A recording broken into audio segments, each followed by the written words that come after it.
जय हिंद मेरे प्यारे साथियों, स्वागत है आपका फिर से आपके अपने परिवार मैथ एंड कॉम्पिटिटिव क्लास में। आज हम लोग मैथ्स का एक सबसे इम्पॉर्टेंट और सबसे इंटरेस्टिंग चैप्टर यानी कि ट्रिग्नोमेट्री को हम लोग स्टार्ट करने जा रहे हैं। ये चैप्टर ऐसा है जिससे बहुत सारे स्टूडेंट को काफ़ी डर भी लगता है कि यार सब तो ठीक है बट ट्रिग्नोमेट्री पार घाट नहीं लगता ये। लेकिन हम आपको यकीन दिलाते हैं कि ये ट्रिग्नोमेट्री सबसे आसान चैप्टर है पूरे मैथ्स में। इसको आप एक बच्चे की तरह इसको आप सीख सकते हो ये। तो चलिए शुरू करते हैं सबसे मोस्ट डिमांडेबल चैप्टर यानी कि ट्रिग्नोमेट्री, त्रिकोणमिति। त्रिकोणमिति जैसे कि इसका नाम से ही क्लियर है कि इसका नाम में त्रिकोणमिति है, तीन कोनों की माप। तीन कोनों की माप अगर हम लोग यहाँ से पढ़े, इसको थोड़ा सा अगर हिंदी में हम लोग ब्रेक कर दें तो त्रि का मतलब ये तीन, और कोण तो हम लोग समझते ही हैं, और मिति का मतलब माप यानी तीन कोनों की माप। अब तीन कोण तो सिर्फ एक त्रिभुज में ही होता है ये। इसका मतलब ये हुआ कि ये जो ट्रिग्नोमेट्री का जो रिश्ता है एक त्रिभुज से है ये। त्रिभुज के कुछ प्रकार हम लोग बचपन में पढ़े हुए ही है। कुछ त्रिभुज के प्रकार ऐसे होता था। एक मान लो कि ये समबाहु त्रिभुज, समबाहु त्रिभुज इसे क्या कहते थे? Equilateral triangle. इसमें खास बात होता था कि इसके तीनों साइड इक्वल होता था और इसका तीनों जो एंगल है वो 60-60 डिग्री के बराबर होता था। एक दूसरा ट्रायंगल होता था जिसमें दो साइड इक्वल होता था, इसके दो साइड इक्वल होते थे, ऐसे ही है ना, दो साइड। और इसको हम लोग कहते थे आइसोसेलियस ट्रायंगल, यानी कि ये दो ट्रायंगल, और हिंदी में इसे कहते थे समद्विबाहु त्रिभुज कहते थे, इसे कहते थे। अब एक ऐसा त्रिभुज बना, यानी कि अगर हम लोग कहें ये तो था भुजा के आधार पर, और एक ऐसा था जिसमें कि तीनों भुजाएं उसका अलग अलग होता था। मान लो कि एक ऐसा है, एक ऐसा है, ये इसका है, ऐसा है, यानी कि तीनों साइड आपस में बिल्कुल डिफरेंट होता था। तो ये था भुजा के आधार पर त्रिभुज के प्रकार, यानी कि समबाहु त्रिभुज, समद्विबाहु त्रिभुज और विषम बाहु त्रिभुज। इसे कहते थे समबाहु, समबाहु, और इसे कहते थे समद्विबाहु त्रिभुज, और इसे कहते थे विषम बाहु त्रिभुज कहते थे। ये था इसके भुजाओं के आधार पर। अब अगर इसको हम इसके कोण के आधार पर अगर हम क्लासिफिकेशन करें तो इसके भी तीन तरीके के होते थे। एक ऐसा त्रिभुज होता था जिसका एक कोण न्यून कोण होता था, यानी कि एक्यूट एंगल, यानी ये जो एंगल है अगर हम इस एंगल का नाम थीटा देते हैं तो ये थीटा 90 से कम होता था, एक ऐसा होता था। एक दूसरा ट्रायंगल फिर हम लोगों को मिला जिसमें एक कोण उसका कम से कम, ये कोण वो 90 से बड़ा होता था, ये कोण।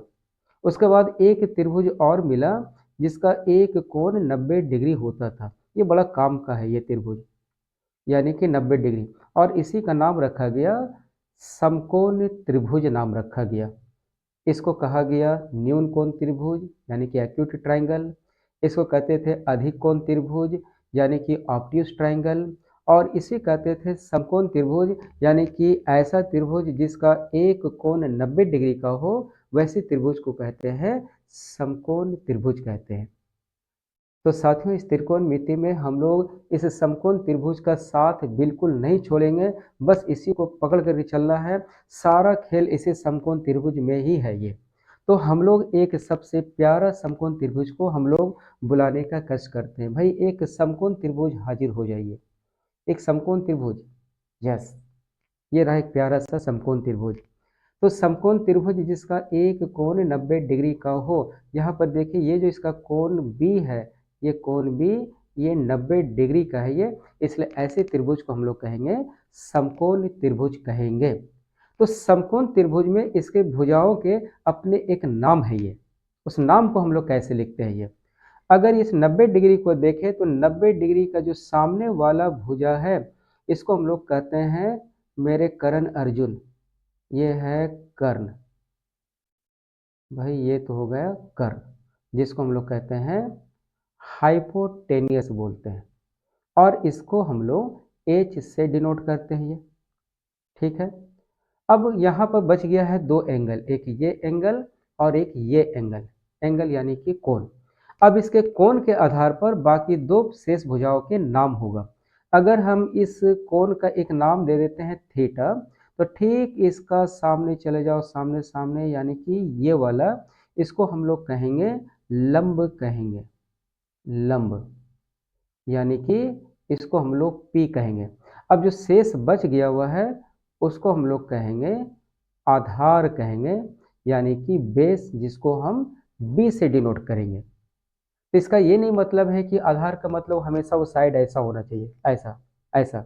ये डिपेंड करता है कि उस राइट एंगल में हमने किस किस एंगल को लिया हुआ है।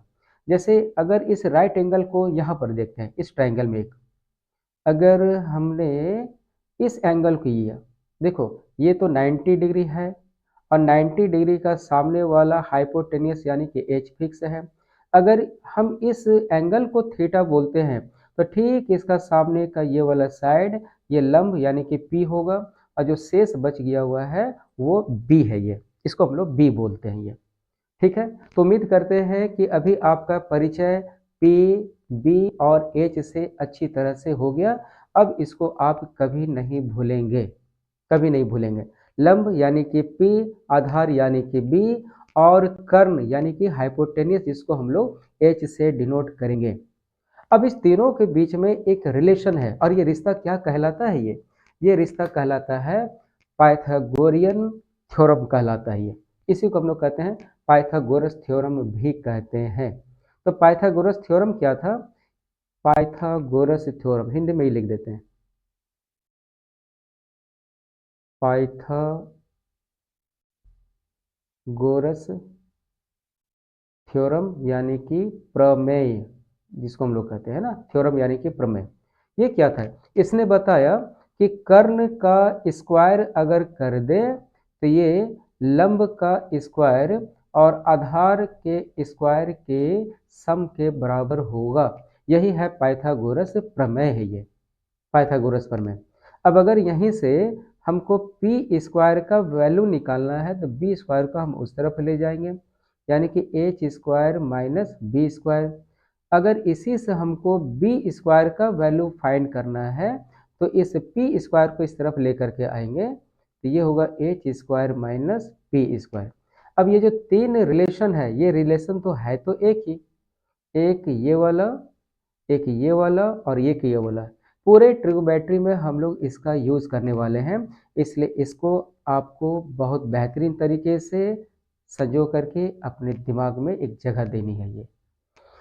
तो साथियों चलते हैं इसी के साथ में। तो इससे ये पता चला कि तीन नंबर ऐसा हमको जरूर मिलना है, यानी कि एच पी बी एक भुजाओं के नाम है, ये भुजाओं के माप है ये, यानी इस भुजाओं का कुछ ना कुछ तो वैल्यू होगा डिजिट में ये। इसका मतलब हुआ कि हमको तीन ऐसे नंबर जरूर मिलेंगे जिसमें से एक नंबर का स्क्वायर बाकी दो नंबर के स्क्वायर के सम के बराबर होगा। तो ऐसे नंबर का एक नाम रखा गया, और ऐसे नंबर का एक नाम रखा गया पाइथागोरियन ट्रिपलेट, या पाइथागोरियन ट्रिपल भी आप इसको कह सकते हो। पाइथागोरियन ट्रिपल, ट्रिपलेट कहो या ट्रिपल कहो या पाइथागोरस ट्रिक कहो, एक ही नाम है ये। यानी कि पाइथागोरियन ट्रिपलेट होता क्या है? ये तीन नंबरों का एक ऐसा समूह होता है जिसमें एक संख्या का वर्ग बाकी दो संख्याओं के वर्गों के योग के बराबर होता है। तो ऐसे समूह को हम लोग कहते हैं पाइथागोरियन ट्रिक कहते हैं। तो इसको अगर हम एक ट्रिक के द्वारा याद रखें तो उसमें से एक नंबर होगा M square minus one, two M square plus one, यानी कि इस तीनों को हमने एक वेरिएबल एक रूप में इसको हमने लिख दिया। इसमें से ये जो नंबर दिख रहा है 2m, ये सबसे छोटी नंबर होगा, इसको हम लोग कहेंगे स्मॉलेस्ट, यानी कि छोटी संख्या। इसको हम लोग कहेंगे बड़ी संख्या, और ये जो है ये तो कहलाएगा मध्य का संख्या कहलाएगा। ये याद रखना है ये। यानी कि पाइथागोरियन ट्रिक में अगर कोई एक नंबर दिया हुआ है तो उसके हेल्प से बाकी हम दोनों को निकाल सकते हैं। उसके लिए हम इस फॉर्मूले का याद रख सकते हैं, यानी कि एक मान लो पहले 2m, एक एम स्क्वायर माइनस वन और दूसरा तीसरा एम स्क्वायर प्लस वन। अब उसमें एक कहीं ना कहीं छोटा सा एक बात लिखा हुआ रहेगा कि भाई उस तीनों नंबर में बड़ा नंबर दिया हुआ है या फिर छोटा नंबर दिया हुआ है या फिर एक सम संख्या दिया हुआ है, ऐसा। सिंस एक ये 2m से मल्टीप्लाई है तो एक तो सम संख्या होना ही चाहिए ये, है ना। m का कोई भी वैल्यू पुट करेंगे तो ये सम संख्या होगा ही होगा ये, ठीक है।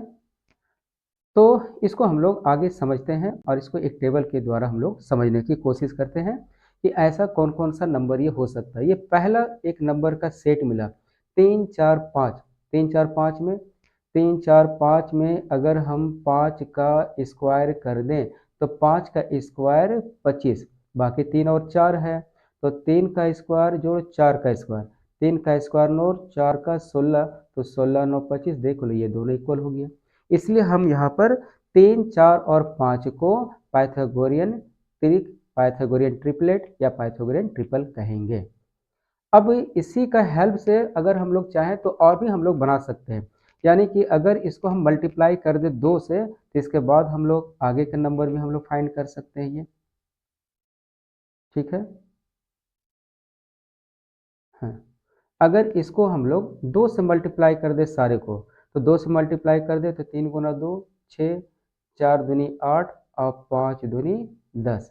अगर इसको 3 से मल्टीप्लाई कर दे सब नंबर को, 3 गुना 3 9, 4 तिये 12 और 5 तिये 15। अगर 4 से मल्टीप्लाई कर दे तो 4 तिये 12, 4 गुना 4 16 और 5 चौके 20। इसी तरीके से 5 12 13 ये भी पाइथागोरियन ट्रिपलेट है, यानी कि 13 का स्क्वायर करेंगे तो बाकी दो नंबर के स्क्वायर के सम के बराबर होगा ये। अब इसमें हम लोग एक खास देख रहे हैं, एक रिलेशन है, इसको हम लोग ठीक से ऑब्जर्व करते हैं कि अगर ये पाइथागोरियन ट्रिपलेट है तो इसमें क्या क्या चीज़ें हो सकता है। इसमें अगर हम लोग फोकस करें तो देख रहे हैं कि तीनों नंबर इसमें इवन है। ये इसमें क्या हो रहा है, एक इवन है बाकी दो ऑड है, इसमें तीनों का तीनों इवन ही है। इससे ये पता चलता है कि पाइथागोरियन ट्रिपलेट में एक इवन नंबर रहना एकदम कंपलसरी है।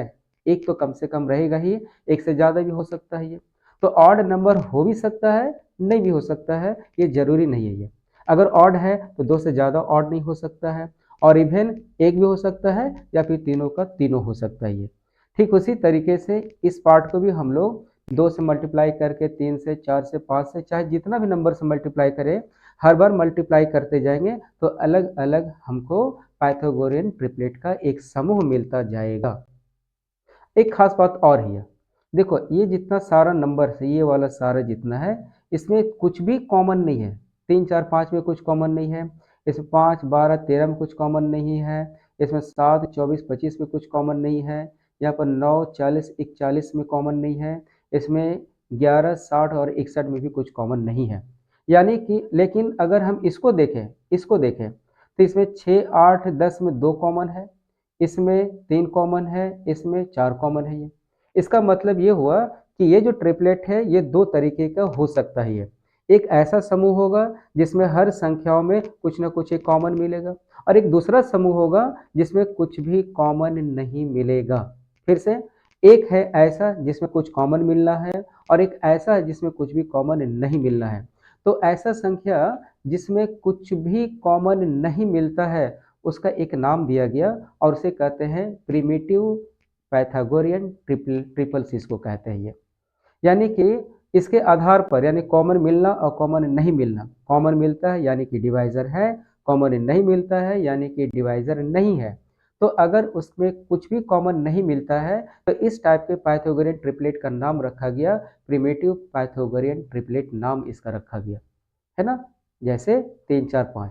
अच्छा, अगर ये पूछा जाए कि फर्स्ट पाइथागोरियन ट्रिपलेट कौन है, तो फर्स्ट पाइथागोरियन ट्रिपलेट होता है 3 4 5। इसको याद रखना, ये बहुत इंपॉर्टेंट लाइन है ना। तो एक दूसरा टाइप हमको फिर क्या मिला, एक ऐसा जिसमें कि उसके नंबरों के बीच में कुछ ना कुछ हमको कॉमन मिलता है ये, कॉमन मिलता है ना।